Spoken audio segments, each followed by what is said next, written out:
The swan needs conserving because it's been operated on a daily basis once or twice a day for about 30 years, and that was when the last restoration was done, so it needs another service, a thorough service, to make sure that it operates for the next 30 years.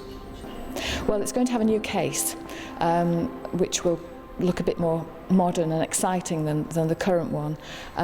We still have to keep it in a case for conservation reasons, but the case will have better lighting, so when the swan is playing it's going to be lit, just to add to the sort of magical effect really of the performance. The absolutely vital thing is that the pieces are kept intact, that there's minimal wear and tear to it.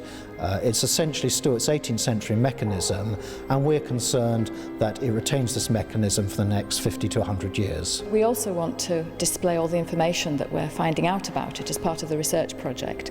So that is going to be available to visitors as part of a sort of multimedia unit, and they can, by means of a touch screen, they can find out about how it was made, who made it, its history, and hopefully about the mechanism as well. And there's also going to be a screen in the new Silver Gallery which will show the swan moving continually throughout the day. So if you miss the performances of the swan, you'll be able to see it moving on the screen.